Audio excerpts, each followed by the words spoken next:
The girl never expected that an ordinary egg waffle could miraculously revive her gravely injured sister. However, for her sister to fully, she needed to consume the egg waffles I personally made. For this, the girl was willing to trade all the supplies she had hoarded, but I merely gave her a dismissive smile. I told her I wasn't interested in food. What I wanted was her. It turned out that this was a task assigned by to hire a server for my apocalyptic shop.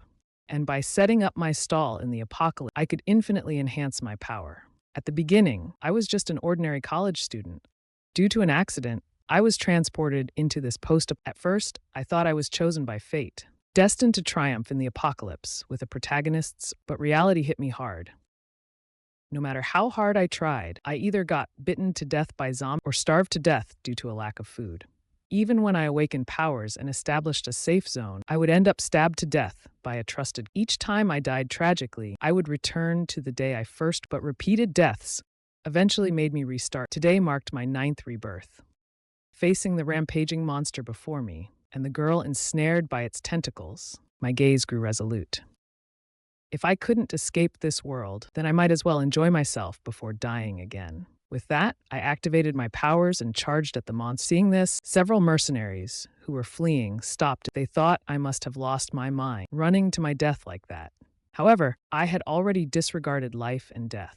As my blades severed the monster's tentacles precisely, the girl bound by them was freed from their grasp. Seeing this, the girl was deeply moved and asked, "Handsome," but with a cold tone. I replied, "Get lost. Don't bother me if get lost. Don't bother me if there's nothing." Then I turned and ran toward the small shop behind the monster. The first thing I did was to devour all the snacks on the shelves like crazy. I even grabbed a bottle of soda and chugged it. Finally, I could die with no regret. Seeing that it was ignored by a mere human, the monster instantly flew into. The next second, a dark shadow quickly loomed behind me. When I woke up again, I found I hadn't returned to the original. Instead, I was still in the small shop. Strange, did I not actually die?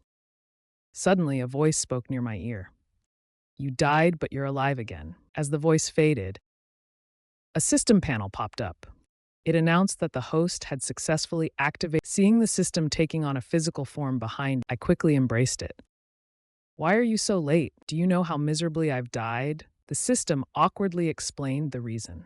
"You might not believe this, but my doormate system took my charging cable, which delayed me by 2.5 months. Hearing this, I was speechless. After all, the reason I ended up in this world was also because my roommate unplugged. The delay caused it all. Calming myself, I asked the system what good things it had. It presented a map and explained that the host was currently in a parallel. As long as this world was restored to peace, I could be resurrected in the real world. The host had a total of 10 chances. Since 9 were already wasted, dying this time would mean permanent disappearance. Before I could even ponder my predicament, the system issued the first task: sell snacks within the day and earn 50 coins. Completing the task would grant points to exchange attributes or spatial area rewards. As the surroundings suddenly blurred, I found myself on an empty street. In front of me was a small stall. Realizing this, I became furious. Who starts off by setting up a stall? But to my surprise, my shouting caught the attention of nearby zombies. Seeing a horde of zombies swarming toward me, I turned and ran without hesitation. I couldn't help but curse the system for its sending me to such a godforsaken place. But the system asked calmly, "Host, why are you running?" Hearing this, I stopped. That's right, I thought. I have a system. Why should I fear such low-level zombies? I then turned and commanded the system, "Bring out my superpowers now. I want to show them what true expertise looks." As soon as I finished, the system panel appeared. When I asked what the unrecorded ratings meant, the system explained that my stats were they didn't even meet the minimum rating threshold. Hearing this, I felt utterly embarrassed. "So you're saying the only thing worth noting about me is my brain?" I immediately resumed my escape in frustration. "You liar! Where's the promised cheat and superpower?" The system calmly responded, "I already gave them to you. It's you who didn't appreciate them." Realizing this, I suddenly understood. That piece of cloth was the system's cheat. I immediately sprinted back toward the stall. To compensate for my lack of strength, I grabbed a wooden stick from the ground. But before I could reach the stall, a zombie slammed into me from behind. Thankfully, my 2.5 years and basic skills in singing allowed me to roll skillfully and land safely on the stall. But the zombies didn't give me any chance to catch. Seeing this, I was filled with despair. This time, I'm probably really going to die. But the next second, I noticed a blue barrier separating the zombies from me. What surprised me even more was that the zombies ignored me and chose to leave. I was utterly confused. What's going on? Are they blind or something? The system then appeared and explained that this cloth wasn't just it could block any form of attack. As long as I stayed within the stalls, nothing from the outside could harm me. Just as I was marveling at this cloth's incredible power, the system warned me not to get too excited. The stall's shielding ability could only be used 3 times, and if I failed to complete the task within the tool's functionality would also weaken. Hearing the system urge me to finish the current task, I couldn't help but the area had just been swept clean by zombies. How could I make sales when there wasn't a— Just then, I heard voices behind me. 3 armed individuals were approaching slowly. I knew my chance had come. I quickly called them over to the stall. "Gentlemen, what would you like to eat? We've got candy. Soda?" The trio's eyes lit up immediately. "Whoa! Soda? I haven't had soda in 3 years." Seeing their interest, I pressed my advantage. "Today's my first day setting up shop. For just 50 coins, you can pack them up and take them home." But my words made them burst into laughter. "This kid is actually asking us for money? He must be an idiot." One of them raised his weapon, threatening, "Leave the stuff and scram, or I'll make you eat lead." Hearing this, I calmly retorted, "If you're broke, you can't have snacks." The man in the mask was enraged by my words. Without hesitation, he pulled the trigger. But to his shock, the bullet exploded violently upon firing. The masked man was sent flying by the blast. The other 2 looked on in terror, thinking I must be some kind of special ability. But seeing my odd behavior, they quickly came to a conclusion. This guy's an idiot. That gun must have been faulty. Then they picked up weapons, intending to end my life. But I simply flicked my hands. "You really aren't afraid of death, are you?" Daring to attack the chosen one. Suddenly, with a loud bang, the bald man's fist smashed into the barrier. The next second, he let out a piercing scream. The bearded man, who saw everything, was stunned, completely unable to understand what had— But when he saw me slowly extend my hand, he felt a chilling wave of death approach him. "Run, you 2, run. This guy is someone we absolutely can't mess with." Seeing the 3 flee desperately, I quickly shouted, "Don't go. I just want to ask if there are any people nearby." Suddenly, it seemed like it appeared to be the package those people left. To find out what was inside, I spent 2.5 seconds untying the bag. Suddenly, a figure quickly emerged from the bag, and it was a girl. She was a curvy, white-haired young lady. This made my single for 20 years heart skip a beat. I thought to myself, what a beauty. But soon, I realized something. This wasn't a beauty. She was clearly a zombie. Fortunately, I reacted quick. I immediately escaped from her attack range. Even though I couldn't figure out why a zombie looked, I still grabbed a magazine clip from the ground and threw it. Taking advantage of the distraction, I quickly grabbed a wooden board and prepared to flee from this chaos. But to my surprise, she jumped over my head in one leap. Seeing my escape route completely blocked, I knew I was doomed. But out of a survival instinct, I started throwing snacks from my bag to distract her. I hoped it would buy me some time. After waiting for a while, the death I expected never came. When I opened my eyes, I found the female zombie completely immersed in the snacks. After devouring them, she even smiled foolishly. Could it be that this zombie is a foodie? Very soon, the facts confirmed my guess, because its current state was exactly like someone drinking a soda. As I threw more snacks into its hands, the zombie showed a satisfied expression again. So I used this to my advantage, guiding it forward temporarily. Eventually, we reached the edge of a deep pit. I immediately threw the bag of snacks toward the lava. As expected, the zombie leapt after it. After doing this, I breathed a sigh of relief. Finally, I was saved. "Let's see you eat me now." Just as I started to pack up I noticed something on the ground. First, I saw a shiny dagger lying there. I knew this dagger must have been left by those 3 early. So I picked it up and examined it carefully. As my eyes focused on the dagger's handle, I was utterly shocked. The Thunder Legion insignia, a notorious bandit group in the apocalypse, they were feared by all. Each member was a desperate outlaw, and they even disregarded the military. Their leader, in particular, was an evolution-type powerhouse. Realizing this, I couldn't help but worry. Thunder Legion. Now that I had offended one of their members, I knew I had to be more cautious from now on. However, as I was about to pack up and leave, I found a small package inside the bag. It came out so unexpectedly. There was enough gold to complete this mission. The system, however, scoffed at me. It told me that the gold I found couldn't be sold, so it wouldn't count as revenue. But I argued back, why not? That zombie ate so many snacks. This gold is clearly left behind because of her. The system, though feeling I was exploiting a loop, still released the reward for this mission. The tattered mat on the ground suddenly turned into a small car in the blue. Not only that, but I also received some bonus and unlocked spatial abilities. Hearing me ask why the space was filled with trinkets, while other travelers received planes, cannons, and other weapons, the system explained that it was just, and as a host who hadn't even left the beginners, I wasn't qualified to have such things yet. However, I could accumulate points to upgrade the space's level. At that point, I could exchange for more advanced supply. Hearing this, I felt quite helpless. 21 points couldn't even get me a pen. Thinking about how the street vendor setup could only block, I realized that for now, the most important thing was to improve my, so I exchanged all my points for stamina. But the slight increase in stamina didn't seem to make any noticeable difference. Just then, the system issued a new task. I was required to earn 100 gold boxes within 20 and hire a server. Hearing this, I was dumbfounded. Earning 100 gold box, but what was this about a server? Suddenly, a piece of paper covered my handsome face. When I looked closely at its content, I immediately realized it was a flyer from the bubble tea shop. I remembered how, back then, the girl on the flyer, in thinking about talking to such a beauty, I felt it would be the most delightful. With that thought, I had a clear goal. Not long after, a figure jumped out from a crack.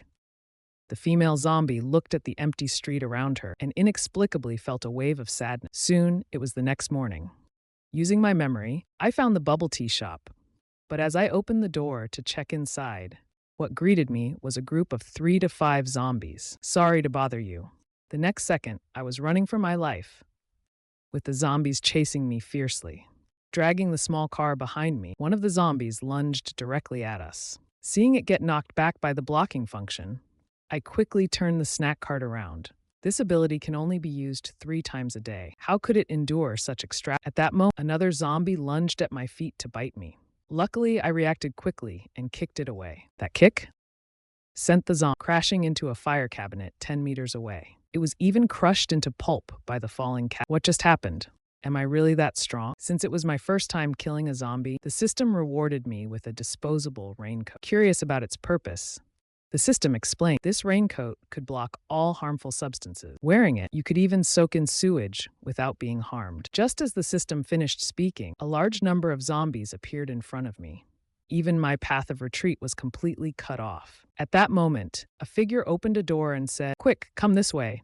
Without hesitation, I grabbed the snack cart and ran. The door had been specially reinforced, and the zombies couldn't break through its defenses. Breathing heavily after narrowly escaping, I thanked the girl for saving me. It wasn't until I saw her face that I realized she was the bubble tea girl.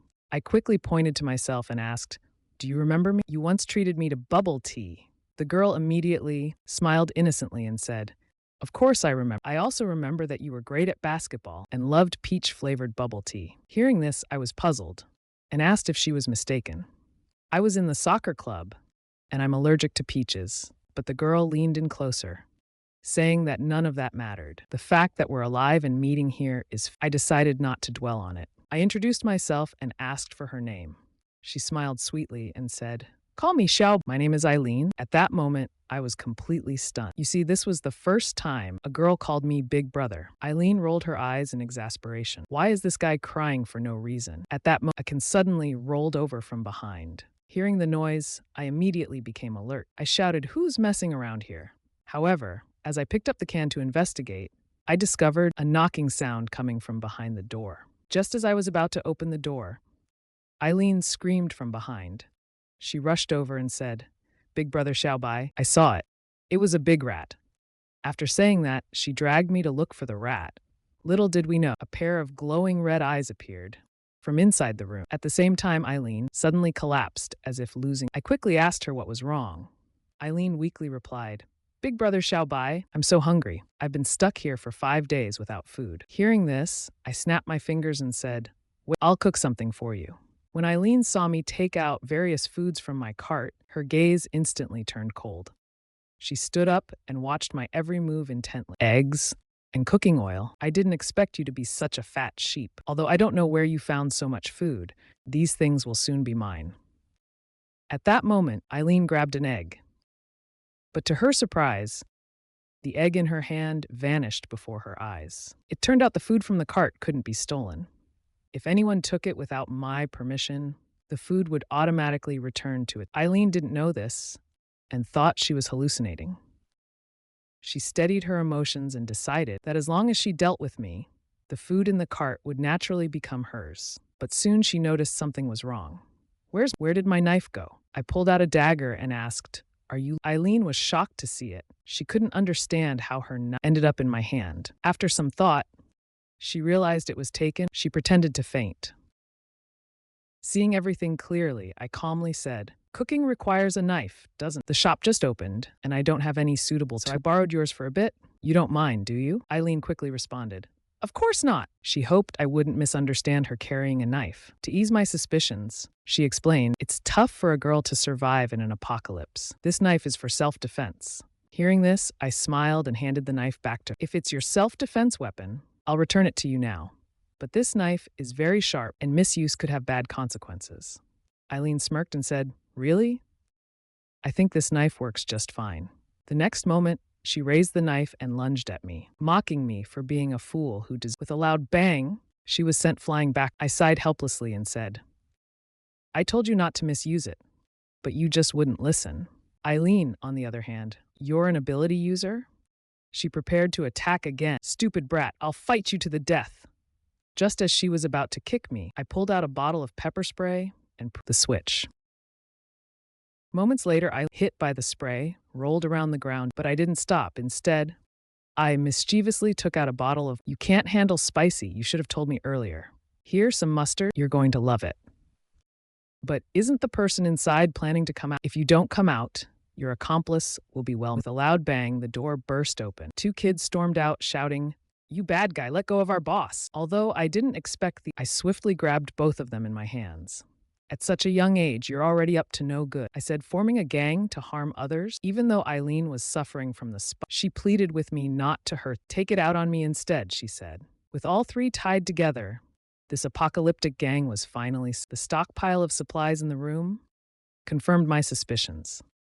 Before I arrived, they had clearly been using this method to prey on me. Eileen finally voiced her doubts. "All this time, I've never. How did you figure it?" I chuckled and said, "Well, that's because you and your crew were just too careless. You claimed you hadn't eaten, but there were traces of drink, not to mention, you weren't injured, yet there were fresh bloodstains on the floor. Clearly, there was more than one person, or someone else had just died recently." The young boy interrupted, "Those people deserved it. If they hadn't tried to take advantage of our boss, they wouldn't have fallen for it." Then the young girl chimed in, "That's right! We never tricked good people. We only fooled bad guys." Hearing the word bad guy pierced my heart deeply. But to Eileen, surviving in the meant using any means necessary. As for the people who died, on this point I had to agree. If you've ended up in my hand, then whatever I do to you can't be blamed. Hearing this, the three of them were instantly filled with terror. And then I casually added, "It's been so long since I've had, then no matter what I do, I can't be blamed." As soon as I said that, the three of them looked utterly but upon hearing me say I hadn't eaten meat in a long and intended to cook them as food, Eileen firmly declared, "If you want to eat, eat me. They are just kids. Please let them go." Surprisingly, both and the little boy begged me to spare them. "Boss, if you must eat, eat." Seeing this, I felt utterly helpless. How did I end up looking like the bad guy? But at that moment, the little girl suddenly started. Eileen explained that Shaolin was in, and tying her up like this was making it hard for her. I couldn't help but laugh and asked if she was trying to trick me so she could stab me. Before I could finish speaking, the girl's coughing grew even more severe than before. Realizing this, I asked this. As a beam of light scanned her body, the system indicated that the girl had severe. The system stated that if she wasn't treated properly, she would only live another 2. And when I saw her coughing up blood, I no longer hesitated and decisively cut the. Afterward, from Shaolin, that the wound on her chest was a gunshot. When I asked who would be so ruthless as to harm a child like this, Eileen grew furious. "It was the Thunder Legion," she said angrily. Apparently, on the day the apocalypse broke out, there were still many customers in the mill, including Xiaolin, her siblings, and their mother. When they discovered that people outside were attacked, Eileen, who often watched Apocalypse, immediately shut the shop's doors. The supplies in the shop were enough to sustain a few people for a week, so everyone decided to wait for rescue there. Since Xiaolin's family were regulars at the Eileen took extra care of them during that time. But instead of being rescued by the military a few days, it was the Thunder Legion that broke in by force. Seeing signs of resistance from some, they mercilessly shot a few people. After that, they looted all the supplies from the milk tea shop. Their leader ordered some to stay behind to watch the captain, while others withdrew with him. But the subordinates seemed more interested in the women, claiming they could finally enjoy themselves tonight. While Eileen led the mother and her children to flee, one of the men left behind chased after them, laughing. He demanded that Eileen accompany him for some. Eileen immediately retaliated with a weapon. Seeing his bulletproof vest scratched, the man furiously raised his gun to shoot. But at the critical moment, Xiaolin suddenly stepped in front of her. The bullet hit the boy, who was not even 6 years. The man initially didn't plan to stop there, but to everyone's surprise, Xiaolin's mother grabbed the man tightly, knowing that sacrifice was her only option to save her daughter's life. She tearfully said, "Miss Eileen, please take care of Xiaolei and Xiaolin." Though Eileen was heartbroken, she carried the children, broke the glass, and fled. Unbeknownst to her, Xiao seized the opportunity to grab a grenade from the man's belt and pulled the pin in the next second. After explaining all this, I fell into deep self-blame. She had promised to take good care of them, but even though she had obtained many, she lacked medicine. This caused Xiaolin's condition. Xiaolin wiped the tears from her eyes and said, "Big sis, don't cry. Maybe I'll see Mom soon." Hearing the system remark on their pitiful situation, I couldn't help but sarcastically note that it hadn't hesitated. But I had to admit that this woman had, after all, carrying two burdens in the apocalypse would bring unnecessary trouble and danger. Thinking about this, I asked the system, it would bring a lot of unnecessary trouble and danger. Thinking of this, I asked the system if there was any medicine to treat the child. The system responded with a chuckle, saying there was some in the inventory, but my space level was too low, and I currently had no access rights. When I accused it of being hypocritical for refusing to save a life, it reluctantly suggested that it could make an exception and unlock access. But even so, it mentioned that every dish I had healing effects. The healing power, however, depended on my level. Realizing this, I stopped debating. Although these people initially had ill, the little girl was truly pitiful, and with the ingredients on hand, I could make my favorite childhood dish. High-end dishes, I believe, require the simplest cooking. Not long after, everyone was drawn by a peculiar aroma. Finally done. As I approached with the finished dish, Eileen grew visibly wary, but I handed the dish directly to Xiaolin. "Try this, it's my favorite egg waffle." Xiaolin, blushing, thanked me shyly, "Thank you, big brother." But the moment he took a bite, his eyes lit up with a strange glow. In the next second, to everyone's astonishment, Xiaolin sprang to his feet. "Big brother, I don't feel any pain anymore." Eileen quickly checked his condition. His fever is gone, and even she soon realized healing. It had to be the egg waffle. However, in her understanding, no medicine could work this quickly. When Eileen asked, I simply shrugged. That, of course, is a secret. But if Xiaolin wants a full he'll need to eat my egg waffles regularly. This was just a trial run. Next time, it'll cost you. Hearing this, Eileen pointed behind her. If it can heal Xiaolin, you can have all these supplies. But I simply waved my hand and refused. I have plenty of food. I don't need these. What I want is for you to be mine. As soon as I said, Xiaoli grew furious. "You scoundrel! You've had bad intentions for Big Sis all along." Seeing the two kids glaring at me intently, I was at a loss for words. What on earth is going on in your heads? To avoid any misunderstanding, I explained that I wanted Eileen to work as a staff. As an employee, she'll get free food and lodging. The three of them quickly huddled to discuss. This guy seems pretty capable, and we can eat and drink for free with no need to worry about food. Deal, they said. Eileen stood with her hands on her hips and declared, "But you must take these two along as well." Just as I thought I was shooting myself in the foot, Eileen handed me a contract. "Even in the apocalypse," she said, "employment terms must follow proper standards." Looking at the details, which included a 9 weekends off and various I was completely dumbfounded. "Are you kidding me?" Is this a job or a paid vacation, even including Suddenly a voice came from outside. Boss? The scent is coming from here. With a loud crash, the door was forcibly broken open from the outside. Several fully armed individuals appeared in sight.